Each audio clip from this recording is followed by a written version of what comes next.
The scrapyard species.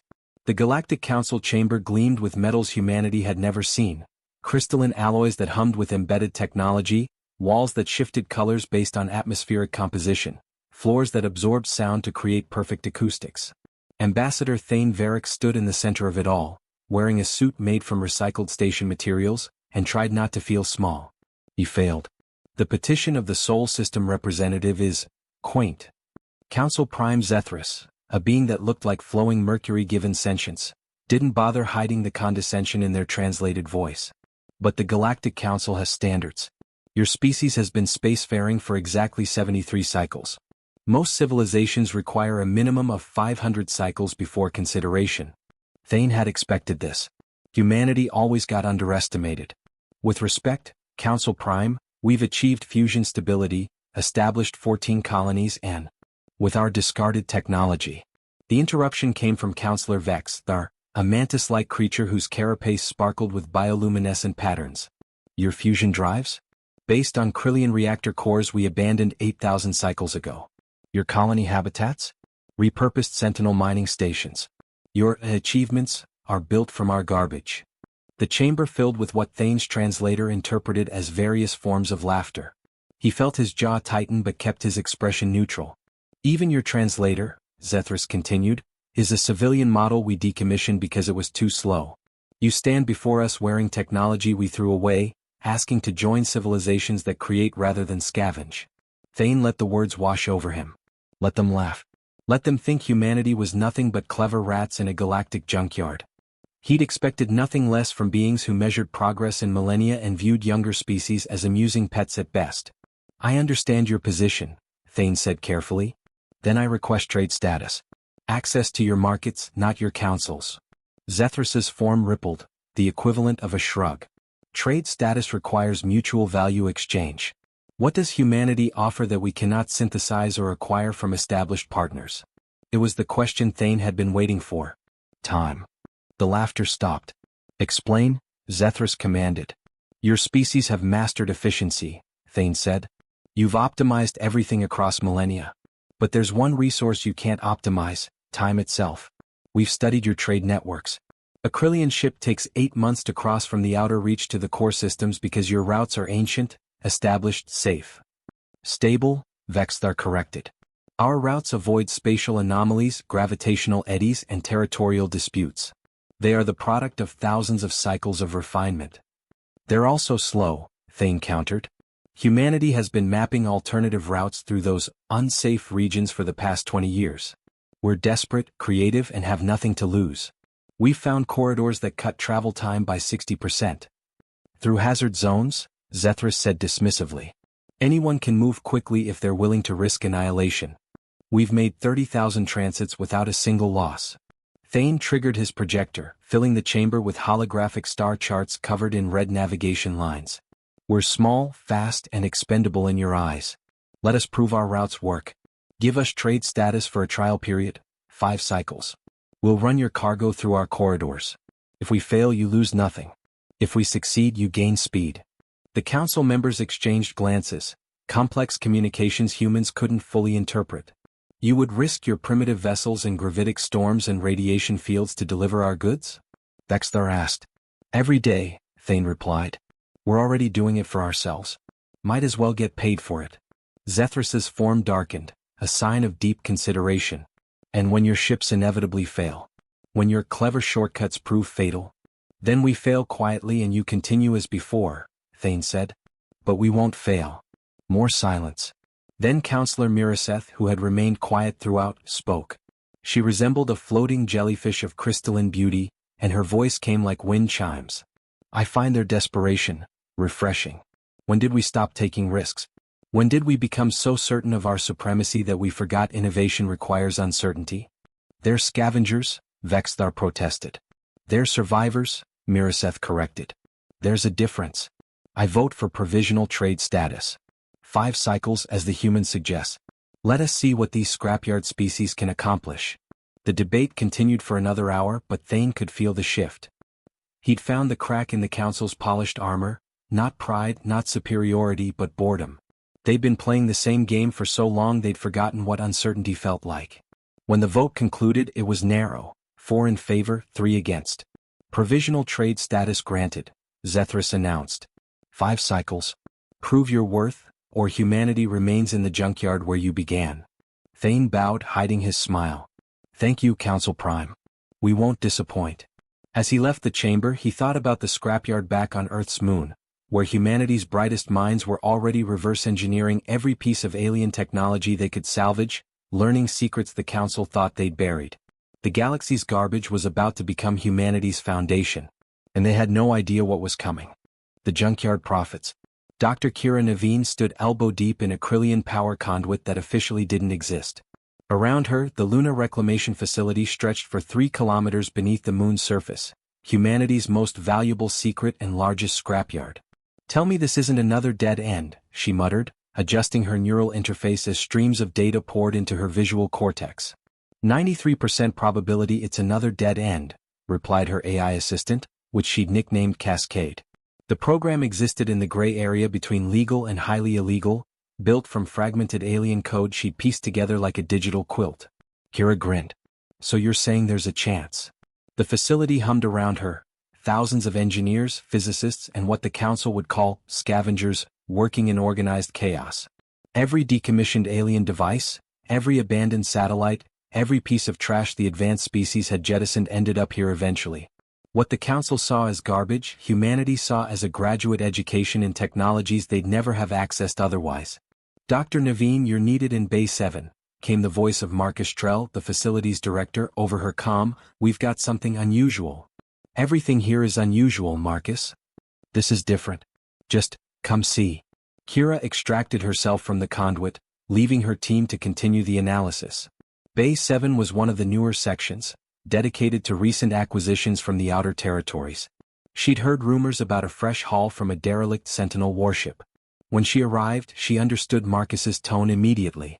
The object in the center of the bay looked like a perfect sphere of black glass, roughly 2 meters in diameter, suspended in a magnetic containment field.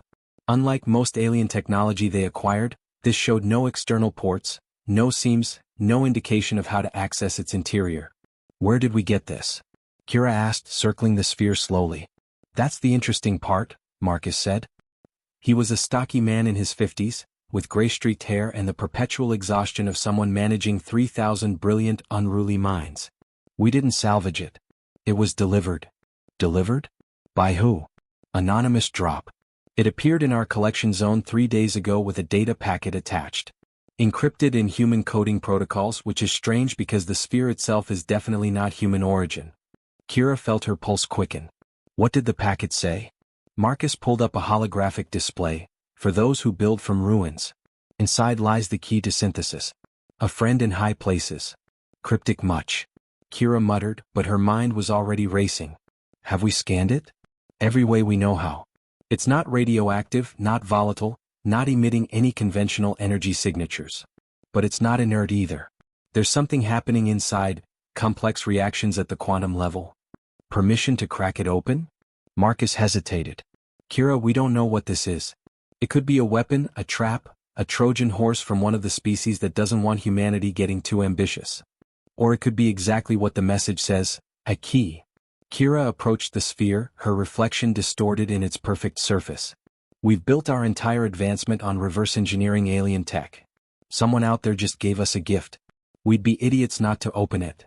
Or we'd be idiots to rush in without protocols. When have protocols ever stopped us? Kira smiled. Give me 12 hours.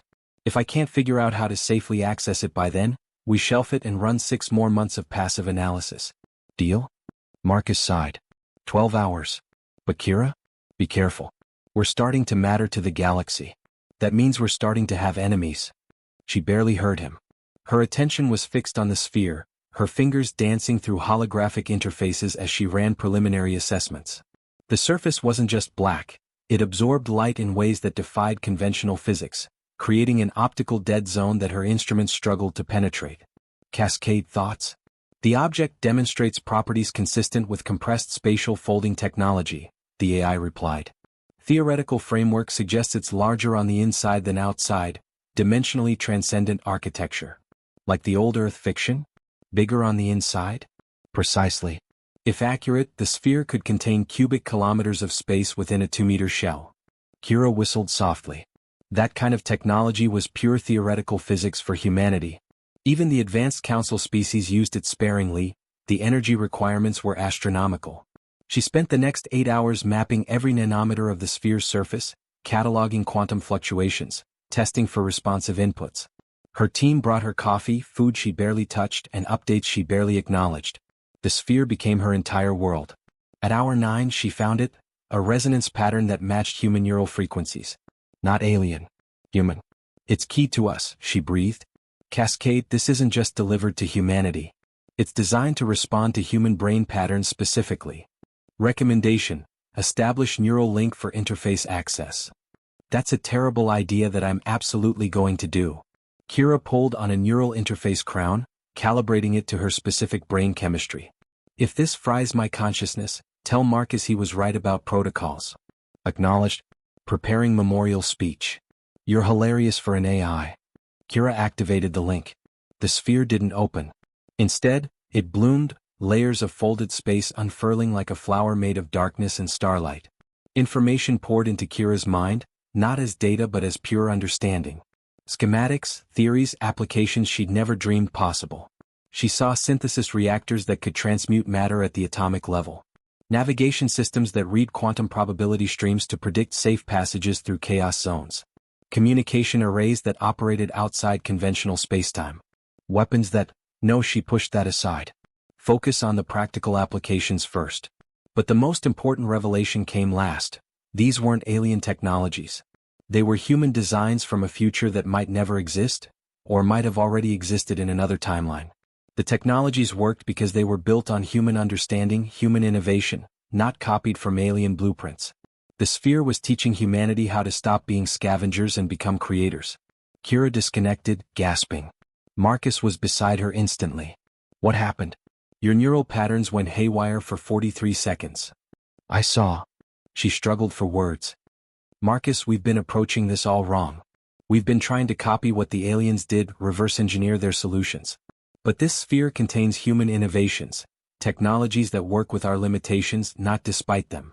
That's impossible. We're centuries behind council species. We're decades behind in their direction, Kira corrected, excitement building. But what if we stop following their path and forge our own? The sphere contains blueprints for technologies that use our primitive fusion reactors as starting points, our slow computing systems as frameworks. Humanity doesn't need to catch up to them. We need to leap sideways. Marcus stared at the still blooming sphere. Who sent this to us? Someone who wants us to succeed, Kira said. Someone who knows that humanity's greatest strength isn't adaptation, it's innovation born from necessity. Or someone who wants to see what happens when you give fire to children. Kira met his eyes. Then let's make sure we use it to forge stars. The velocity runs. Captain Reese Corvain gripped the controls of the cargo hauler Momentum's Edge as it dropped out of jump space into what his navigational charts called Absolute No-Go Zone Sigma 17. The council species had better names for it, probably something elegant in their ancient languages. Humanity just called it the buzzsaw. Radiation levels climbing, announced his co-pilot, Jessa Ewan, her fingers dancing across sensor arrays. We've got 47 minutes before shielding degradation becomes critical. Plenty of time. Reese engaged the throttle, pushing the hauler to speeds that would make council pilots queasy. Momentum's Edge wasn't elegant. It was a retrofitted Krillian cargo vessel that humanity had stripped down to essentials, then rebuilt with Earth innovation. Less grace, more guts. Transit corridor locked, Jessa confirmed. Following the route Naveen's team mapped. Hope their math was better than ours. Their math is always better than ours. That's why they stay planetside doing calculations while we risk our necks proving them right.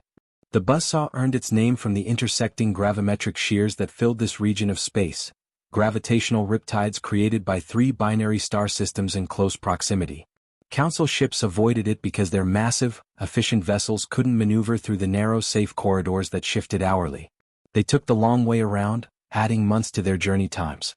Humanity's retrofitted junkers, smaller and more maneuverable, could thread the needle. They were skilled enough. If they were lucky enough. If the calculations held. Reese had made this run 17 times. He still got sweaty palms every time. Gravitic shear approaching at vector 9-3, Jessa called out. Compensating. The ship lurched as local gravity went sideways. Reese felt his stomach attempt escape velocity, but his hands remained steady on the controls. This was the dance, reading the gravitational eddies like a river current, flowing with them rather than fighting them. Council ship on sensors, Jessa announced.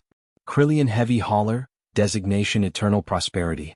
They're on the traditional route, parallel to our position but 4 light days out. Reese checked his chrono. We'll arrive at Terminus Station in 6 hours.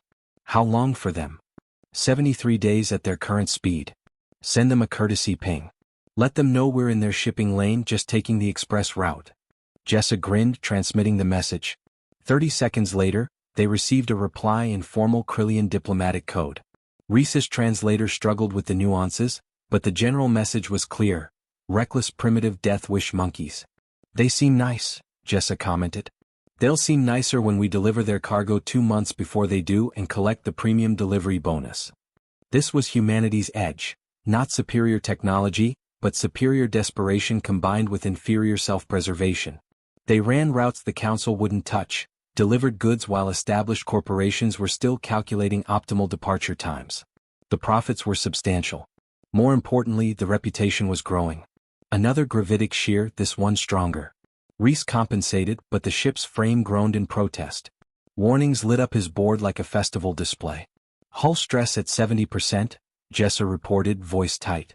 That's higher than simulation predicted. Simulations didn't account for our cargo load.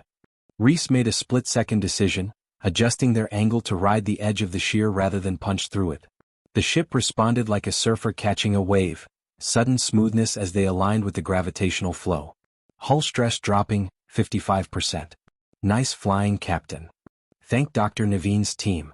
They're the ones who figured out we could surf these things. The next 4 hours were a masterclass in precision flying, threading through gravitic needles, dodging radiation bursts, making micro-corrections based on real-time data that would be obsolete in minutes. It was exhilarating, terrifying, and absolutely not sustainable if you valued long-term life expectancy. But the payoff was worth it. They emerged from the buzzsaw with all hull plating intact, cargo secured, and 5 hours 53 minutes on their transit clock. Behind them, the Eternal Prosperity still had 71 days of safe, boring travel ahead. Terminus Station appeared on their view screen, a massive orbital hub where a dozen species conducted trade in regulated, organized fashion. It represented everything the Council valued: order, efficiency, predictability. Reese hated everything about it except the payment processing. Momentum's edge, this is Terminus Control, came the station's AI voice. You are cleared for docking Bay 47. Please transmit your cargo manifest and, wait, you're carrying freight designated for Eternal Prosperity? Affirmative, Control. Premium rapid delivery service. The future is now. A long pause. That shipment wasn't scheduled for arrival for another 73 standard days. We know. That's why it's called rapid delivery. We charge extra for the temporal paradox. Another pause, longer this time. Reese could almost hear the AI's processors struggling with the implications. Finally, acknowledged. Docking clearance confirmed. Station Administrator Vex Qual requests your presence for discussion. Looking forward to it, Reese lied smoothly. Jessa shot him a look. You know they're going to either ban us or try to steal our routes. Probably both. That's why we only sell them outdated route data. The good stuff stays human. They docked without incident, and Reese made his way to the administrator's office. Vex Qual was a sentinel, tall, crystalline, and perpetually condescending. Their species had been spacefaring for 12,000 years. They had strong opinions about proper procedure. Captain Corvain, Vex Qual greeted him with what Reese's translator rendered as thinly veiled contempt. Your delivery has created complications. Happy to uncomplicate them for a small fee. The cargo's owner paid for standard transit on a Krillian vessel. They did not authorize this transfer. Check your regulations, Reese said cheerfully. Subsection 47 of the Interspecies Commerce Accords allows for third-party expedited delivery if the cargo arrives undamaged and ahead of schedule, which ours did, by 71 days. Vex Qual's crystalline structure darkened. Anger, Reese had learned. You humans are disrupting carefully balanced trade networks that have functioned efficiently for millennia. We're creating options, Reese corrected. Your networks still function. We're just faster. You're reckless. How many ships have you lost to your express routes? Fewer than you'd think. Which was technically true. They'd lost 4 ships in the past year, but compared to the hundreds of successful runs, the percentage was actually quite good. Look, Administrator, the Council granted us trade status. We're operating within the rules. If the rules allow for fast, cheap delivery service, that's not our fault. The Council didn't anticipate humans would be insane enough to fly through gravitic kill zones for profit. Reese grinned. Then they underestimated our love of money and overestimated our sense of self-preservation. Common mistake. Vexqual was silent for a long moment. Then, I have a proposition. I'm listening. There are items that require discreet transport. Materials that cannot travel on established routes due to regulatory complications. Items that need to arrive quickly without official documentation. Reese's entrepreneurial instincts perked up. You're asking if we run black market cargo. I'm asking if you provide premium services for clients who value discretion. That depends entirely on what we're transporting and how much discretion costs. They negotiated for an hour. By the time Reese left, Momentum's Edge had 3 new contracts worth 5 times their usual rates. Dangerous work, certainly. Probably illegal in several jurisdictions. Definitely the kind of thing that would horrify council oversight committees. In other words, exactly humanity's speed. Back on the ship, Jessa was running post-flight diagnostics. How'd it go with the administrator? They hate us but need us. Perfect business relationship. Reese transmitted the new contract details to her console. We're moving up in the world, Jess. From trash haulers to slightly more prestigious trash haulers. Living the dream, Captain. Damn right we are. As Momentum's Edge departed Terminus Station, Reese checked the long-range sensors.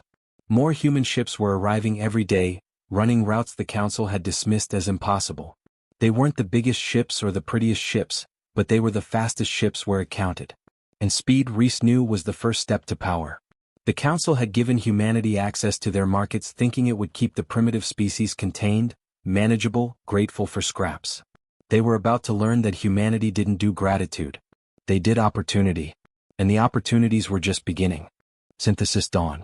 The prototype synthesis reactor hummed in the heart of Luna Base, deep enough below the surface that if it exploded, it would only vaporize half the facility instead of the entire moon. Kira Naveen considered this a reasonable safety margin. Power levels stabilizing at 97%, reported Jun Takashi, her lead engineer. The young man looked like he hadn't slept in 3 days, which was accurate because he hadn't. None of them had. Matter conversion efficiency is, this can't be right.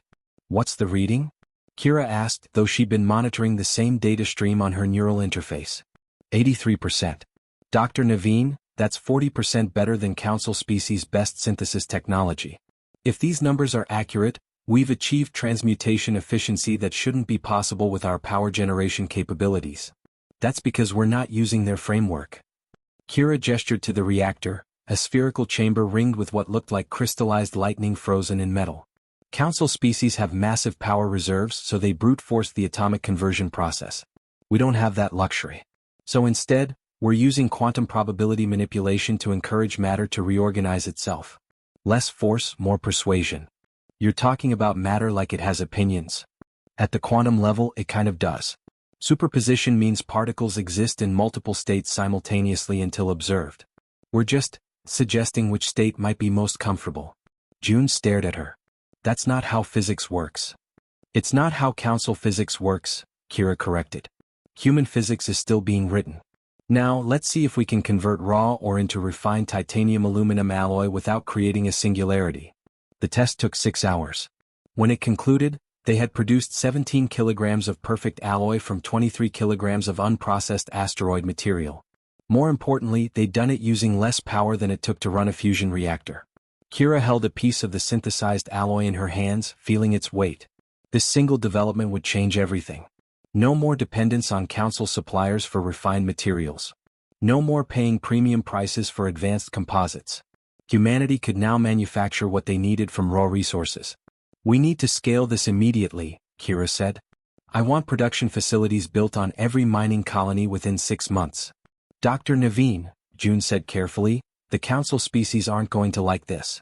Their entire economy is built on manufacturing monopolies.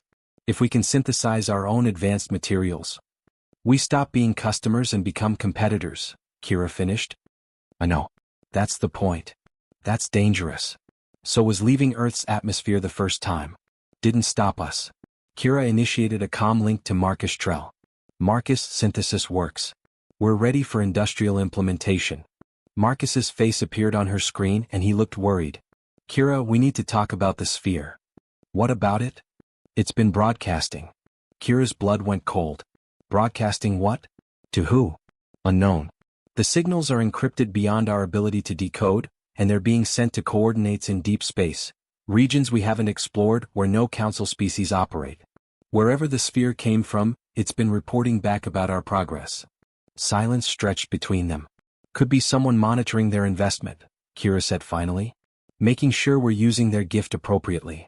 Or someone gathering intelligence on human capabilities for reasons we don't understand. Marcus ran a hand through his gray hair. Kira, what if the sphere isn't a gift? What if it's a test? Or worse, bait? Kira looked at the synthesis reactor. Impossible technology that humanity had built using knowledge from an unknown benefactor. Then we've already taken the bait. Stopping now doesn't change that. We move forward. Even if it's a trap? Especially if it's a trap. Because the one thing worse than walking into a trap is being too afraid to take any risks at all. Kira turned back to her team. June, I need projections on full-scale implementation. How quickly can we outfit our ships with synthesis capabilities? For materials manufacturing? 6 months like you said. But Dr. Naveen, the sphere contained other technologies, the communication systems, the weapons platforms. Are we moving forward on those too? Kira hesitated. The sphere had shown her things that terrified her. Weapons that could destabilize stars, communication methods that operated outside normal causality, technologies that blurred the line between engineering and something darker. She'd kept those blueprints encrypted, accessible only to her. Not yet, she said. We're not ready for everything the sphere offered. Some knowledge needs to wait until we're mature enough to use it responsibly. And who decides when that is? June asked quietly. I do. Until someone smarter wants the responsibility. That night, alone in her quarters, Kira interfaced with the sphere's database again. The vast repository of knowledge waited, patient and limitless. She navigated past the weapons, past the reality-bending technologies, searching for answers about the sphere's origin. Deep in the code, she found a message. Not in any alien language but in Earth's own binary, the most primitive computing language humans had ever developed. To those who build from ruins, you were given tools, not instructions. The galaxy measures worth by age, by accumulated knowledge, by conformity to established patterns. They will never accept you as equals because you started late to a game they've been playing for eons. So stop playing their game. Build your own. The synthesis reactor is your first step, the ability to create rather than scavenge. But true independence requires more than manufacturing. It requires vision that the Council abandoned millennia ago when they chose stability over innovation. You asked who sent this knowledge. I am what humanity could become if you survive the next century. I am the ghost of a timeline that may never exist, reaching back to ensure my own possibility. Paradox perhaps. But no more paradoxical than consciousness itself. The Council will fear what you're building. They should. You represent the only thing their perfect, stable civilizations cannot tolerate. Proof that their way is not the only way. That advancement comes not from accumulated time but from necessity breeding innovation. Use what I've given you wisely. Or foolishly. Either way, use it. Because the moment you stop reaching beyond your grasp is the moment you stop being human. Your future if you're brave enough. Kira read the message 3 times, then encrypted it deeper. She didn't know whether to believe it. A future version of humanity reaching backward through time sounded like science fiction even to her. But the technologies worked. The synthesis reactor proved that. And if there was even a chance the message was genuine? She pulled up schematics for the communication array. Not the weapons. Not yet. But communication that operated outside normal spacetime could give humanity an advantage no Council species possessed. Instantaneous coordination across galactic distances. Cascade, she said to her AI, prepare a development team. We're going to build ourselves a quantum ensemble network.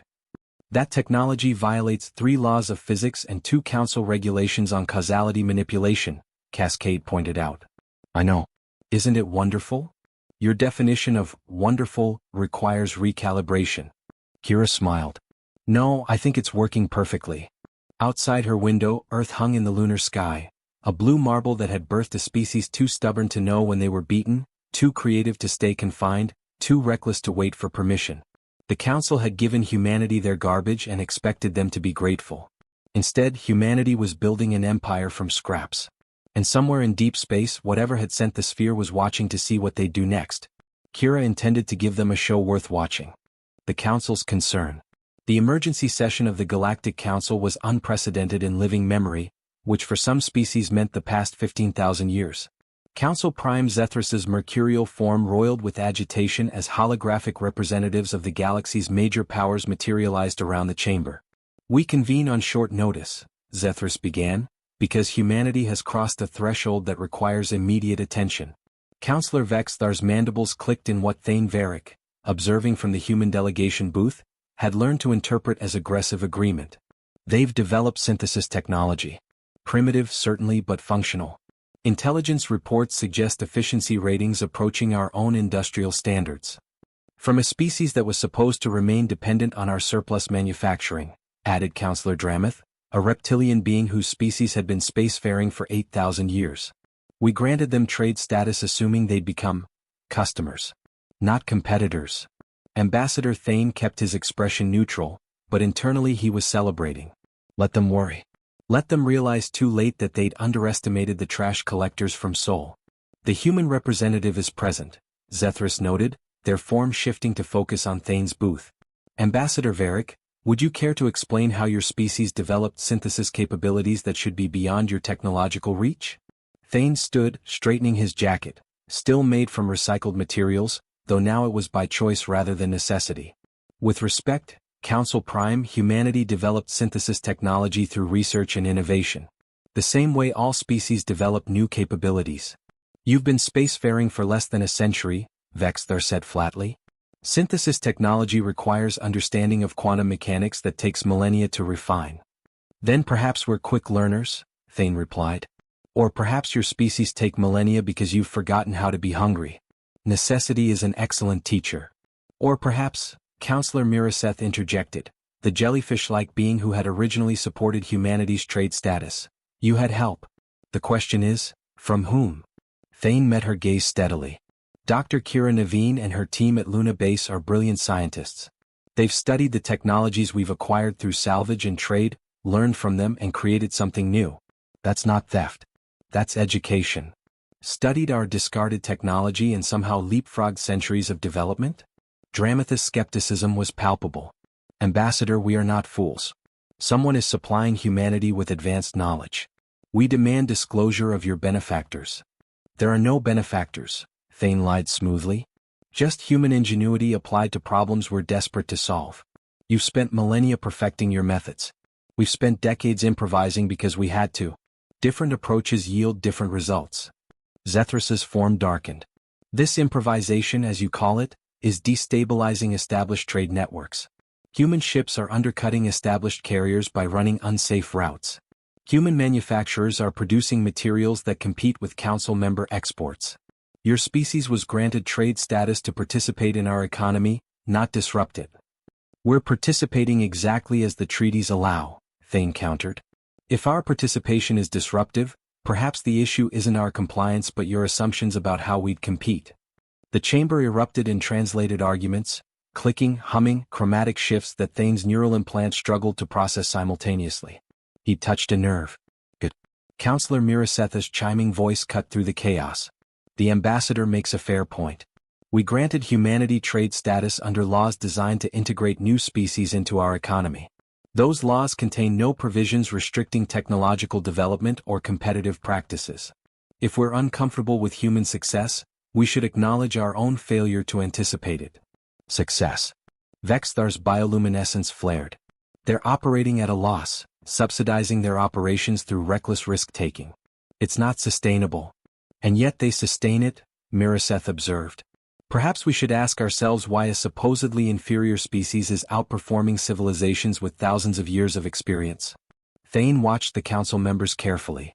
The alliance was fracturing along predictable lines. Conservative species that viewed humanity as a threat versus more progressive voices that found humanity's disruption either amusing or instructive. The real danger would come from whichever faction won the internal debate. "Council Prime," Thane said, reclaiming the floor, "humanity isn't seeking to destroy your economy. We're seeking to establish our own place within it. If that makes us competitors rather than just customers, isn't that what trade status was meant to enable? Or was the Council's offer merely a way to create a captive market? The silence that followed was deadly. Ambassador Varric, Zethris said slowly, you are dangerously close to accusing the Council of acting in bad faith. I'm observing that humanity's success seems to be treated as a violation despite following all established rules, Thane replied carefully. If there are unstated expectations that humanity was meant to remain dependent, perhaps those should have been codified in the agreements. More chaos. Thane let it wash over him. This was the gambit. Push the Council to either accept humanity's rise or openly reveal that their fair trade system was designed to maintain existing power structures. Either outcome served human interests. After an hour of debate, Zethris called for order. This session is adjourned pending formal review of human trade practices. Ambassador Varric, your species will be subject to comprehensive economic and technological audits. Any violations of trade law will result in immediate suspension of trade status. Understood, Thane said. We welcome the audit. Transparency serves everyone's interests. As the Council dissolved, Mirasetha's private channel activated in Thane's neural implant. That was bold, Ambassador. Perhaps too bold. You've made powerful enemies today. We were always going to make enemies, Thane replied on the encrypted channel. The question was when and on what terms. Better to force the confrontation while we're still underestimated than wait until we're threatening enough to unite them all against us. And if the audit discovers the source of your technological leaps? Then we'll deal with it. But Counselor, with respect, you've been asking the wrong question. The real mystery isn't where our technology came from. It's why someone with advanced knowledge would choose to help humanity specifically. An excellent question. Do you have an answer? Thane smiled. Not yet. But I suspect the Council won't like it when we find out. The channel closed. Thane departed the chamber, his mind already racing ahead to the next challenge. The audit would be thorough. Council bureaucrats were nothing if not meticulous. They'd find discrepancies, technologies that shouldn't exist, innovations that defied explanation. But they wouldn't find the sphere. Luna Base was sovereign human territory, and the Council had no legal basis for searching it. By the time they maneuvered around that diplomatic obstacle, humanity would have implemented enough of the sphere's technologies to make the point moot. Back on his shuttle, Thane received a secure transmission from Kira Naveen. Her face appeared on his screen, exhausted but exhilarated. Thane, we've got the Ensemble network operational. Limited range still, but we can achieve instantaneous communication across 20 light-years. It works. It actually works. How long until we can install them fleet-wide? 3 months for military vessels, 9 months for commercial fleet. Prioritize the military ships. If the Council decides humanity needs to be brought to heel, I want us able to coordinate defense instantly. Thane paused. Kira, the Council knows something's off. They're going to investigate aggressively. Let them investigate, Kira said. Everything we've built with our own hands from the knowledge we were given. They can't prove external assistance because all the work is genuinely ours. The sphere gave us the recipe, but we baked the cake. Mixing metaphors now? I haven't slept in 50 hours. I've earned metaphor chaos. She grinned. Thane, we're doing it. We're actually pulling this off. Building a human economy, human military capability, human infrastructure independent of Council control. Another year, maybe 2, and we won't need their permission for anything. That's when they'll be most dangerous, Thane warned. Species don't relinquish power gracefully. Then it's good we're not asking for permission. The transmission ended. Thane stared out at the stars, contemplating the enormity of what humanity had achieved in less than 5 years. From scavengers to competitors. From beggars to builders. But the hardest part was still ahead. The Council had maintained its dominance for thousands of years not through benevolence but through carefully balanced systems of dependency and control. Humanity was disrupting those systems. And systems, when disrupted, tended to fight back. The Battle of Forgotten Stars. The attack came without warning, which was the only kind of attack that made strategic sense. Captain Rhys Corvain was running a standard cargo delivery to the fringe colonies when his sensors lit up with hostile contacts. 6 ships, configuration matching Krillian military escort class. They shouldn't have been there. This was neutral space, protected by Council treaty. Jessa, tell me those aren't what I think they are, Rhys said, already plotting evasive maneuvers. Krillian attack formation, weapons hot, and they're not broadcasting identification codes. Jessa's hands flew across her console. They're jamming communications. We can't call for help. They don't want witnesses. Reese pushed Momentum's edge into a hard acceleration. The ship groaned. It was a cargo hauler, not a warship. But it was fast, and right now fast was all that mattered. The first weapon's discharge lit up space behind them. Reese jinked left, riding the edge of a nearby asteroid field. The Krillian ships were bigger, more powerful, but less maneuverable. He could use that. Why are they shooting at us? Jessa demanded. We're a cargo ship. We're a human cargo ship, Reese corrected. That's reason enough. More weapons fire. The shields held, but barely. Momentum's edge wasn't designed for combat. They needed to survive long enough to escape jump range. Then Reese saw it, a gravitic anomaly ahead, the kind of spatial distortion that would tear a normal ship apart. Council vessels would avoid it automatically. Their navigation systems wouldn't even consider entering. But human systems were adaptable. Desperate. Insane. Jessa, remember that theoretical paper Dr. Naveen published about riding gravitic waves? The one where she said it would probably kill us? That's the one. Hold tight. Reese dove into the anomaly. Reality bent. Gravity stopped following rules. The ship's frame screamed as forces pulled in 17 different directions simultaneously. But Reese had read Naveen's paper, all 38 pages of dense mathematics and speculation. He knew where the safe channels were. Probably.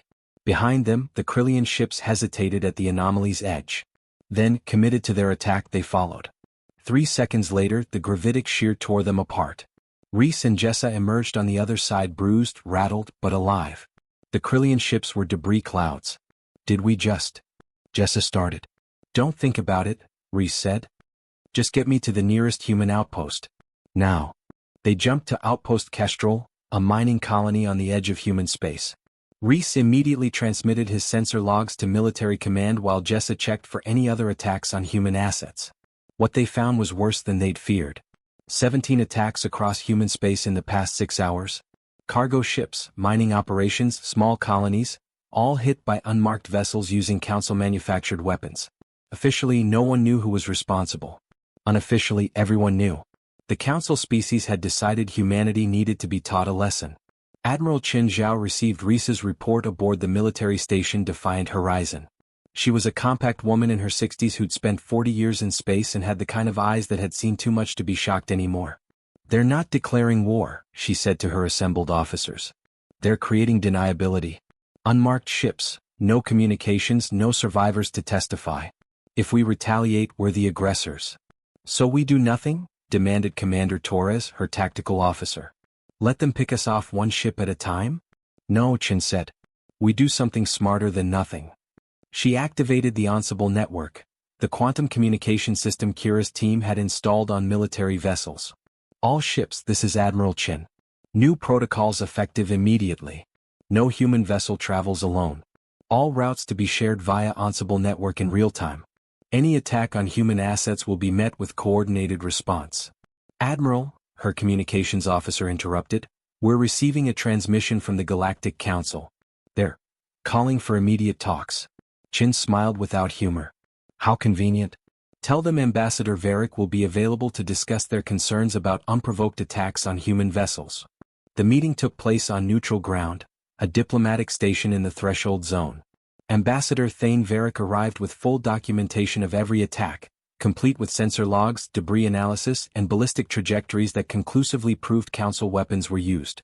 Council Prime Zethris met him in the negotiation chamber, their mercurial form unusually still. Ambassador, these accusations are inflammatory and unsubstantiated. Thane laid out holographic displays showing each attack. 17 incidents. 93 human casualties. All attacks using Krillian, Sentinel, or Draxian military-grade weapons. Either your species are conducting unauthorized operations against human assets, or your weapons are being distributed to pirates.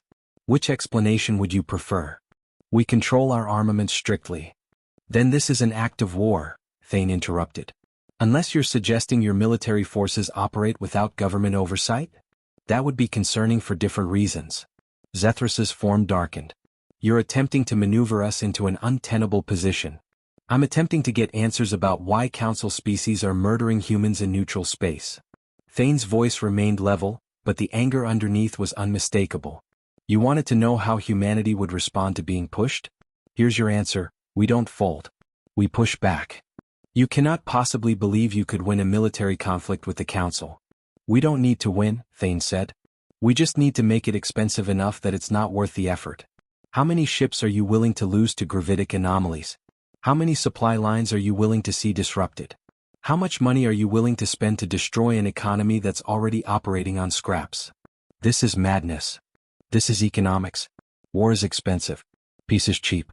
You wanted humanity dependent on Council trade? Fine. But dependencies run both ways now.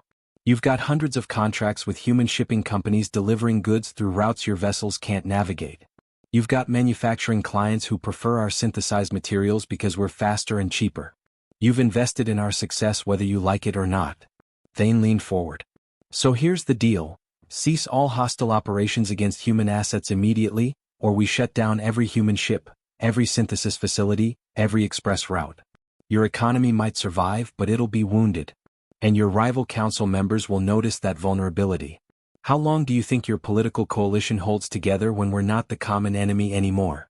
The silence stretched for a full minute. You would destroy your own economy out of spite? Zethris asked. We'd destroy our own economy to prove we won't be bullied, Thane corrected. Difference is we've already started from nothing once. We can do it again. Can you? More silence. Then Zethris's form began shifting through colors. Complex internal deliberation made visible. The attacks will cease, Zethris said finally. In exchange, humanity will agree to regulatory oversight on your synthesis facilities and submit to technology transfer audits. No. Zethris's form snapped into sharp angles, shock. You're refusing our terms? The attacks will cease, period, Thane said. No conditions. That's not a negotiation. That's the minimum requirement for continued diplomatic relations. If you want technology audits, propose them through proper treaty channels and we'll negotiate them like equals. Not as leverage to stop you from murdering us. This is unprecedented. Good. We're tired of precedent. Thane stood. Council Prime, humanity appreciates the opportunities trade status has provided. But we're not children who need your protection, and we're not pets who need your permission. We're a sovereign species with the right to develop, compete, and exist without fear of assassination. Either accept that, or we'll find our own path without Council involvement. He left before Zethris could respond. Back aboard Defiant Horizon, Admiral Chin greeted him with raised eyebrows. That was either brilliant or suicidal. Possibly both, Thane admitted. But they needed to understand we won't be pressured. Even if they have the military advantage. About that advantage. Chin pulled up tactical displays. While you were negotiating, we were analyzing the attack patterns. The strikes weren't random. They were testing our response times, our coordination capabilities, our defensive technologies. Reconnaissance for a larger operation? Or information gathering for someone else? Chin highlighted data streams from the Ensemble network. Our quantum communication system gave us coordination they didn't expect. We responded faster, communicated clearer, protected assets better than they predicted. Someone wanted to see how our new technologies performed under pressure. Thane felt cold realization wash over him. The sphere. Whoever sent it wanted to see if we'd use the knowledge effectively under real threat conditions. And we just proved we would, Chin finished. Question is, why does someone care about humanity's military capabilities? Thane looked out at the stars, where human ships now moved with confidence through space the Council couldn't navigate. Where synthesis facilities produced materials no one had expected. Where communication happened instantly across distances that should make it impossible. Humanity wasn't just building an economy anymore. They were building something that scared the galaxy's established powers. And somewhere out there, someone was watching to see what humanity would become when they finally stopped playing by other species' rules. Empire from scraps. 5 years after humanity received trade status, Ambassador Thane Varric stood before the Galactic Council once more. But this time he wasn't petitioning. He was dictating terms. The associated human territories formally request recognition as a sovereign economic bloc with full council voting privileges, Thane announced. Behind him, holographic displays showed the scope of human expansion. 47 colonies, 300 industrial facilities, a merchant fleet of 12,000 vessels, and military capabilities that made even the Krillians nervous. Council Prime Zethris's form roiled with barely contained frustration. Your petition is premature. The criteria for council membership require demonstrated stability over a minimum of 500 cycles. Humanity has been spacefaring for 123 cycles. And in those 123 cycles, we've accomplished what took most council species 3,000, Thane replied. But I'm not requesting membership in your council, Prime. I'm informing you that humanity is establishing our own governing body, the Terran Federation. We're offering associate status in your organization, not requesting permission to join it. The chamber erupted. Councillor Vexthar's mandibles clicked aggressively. This is unprecedented. You cannot simply declare independence from council authority. We never accepted council authority, Thane said calmly. You granted us trade status. We traded. You never claimed political jurisdiction over human territories, and we never ceded it. Our independence isn't a declaration, it's an acknowledgement of existing reality. Councillor Mirasetha's chiming voice cut through the chaos. Ambassador Varric raises a valid point. We granted humanity trade access, not political integration. They've operated autonomously within our economic framework. If they wish to formalize that autonomy into a political structure, what legal standing do we have to prevent it? The standing of superior technology, superior force, and millennia of galactic governance. Dramath hissed. Superior technology? Thane smiled. Let's discuss that. Human synthesis facilities now produce materials more efficiently than council manufacturers. Our shipping networks move goods faster than established carriers. Our communication systems, based on quantum entanglement principles that somehow escaped your millennia of research, operate at speeds that make your relay networks obsolete. He pulled up more displays. In the past year, 73 council member corporations have licensed human technologies. 6 species have requested joint ventures in human space. 14 military forces have inquired about Ansible communication systems. We're not asking to join your empire. We're offering you the opportunity to partner with ours. The silence was deafening. Dr. Kira Naveen watched the council proceedings from Luna Base, surrounded by her team. The synthesis reactors hummed in the background, 12 new facilities coming online this month alone. The Ansible network connected human space in real-time communication that still seemed like magic even though she understood the physics. They really hate us, Jun Takashi observed, watching Vexthar's aggressive body language. They're afraid of us, Kira corrected. Hate comes from fear. We represent proof that their way isn't the only way. That age and experience don't guarantee superiority. That species they dismissed as primitive scavengers could innovate past their centuries of accumulated knowledge. Are we ready if they decide to fight? June asked quietly. Kira pulled up classified displays, weapon systems derived from the sphere's most dangerous knowledge. Reality warping missiles. Spatial compression bombs. Defensive shields that existed partially outside normal spacetime. Technology she'd hoped never to build but had prepared anyway because hope wasn't a strategy. We're ready, she said. But I don't think it'll come to that. War is expensive, and the council species think in terms of cost-benefit analysis. Fighting humanity means disrupting trade networks they've become dependent on, losing access to technologies they want, and risking their own internal stability if the war goes poorly. Easier to recognize us as equals and maintain profitable relationships. And if you're wrong? Kira met his eyes.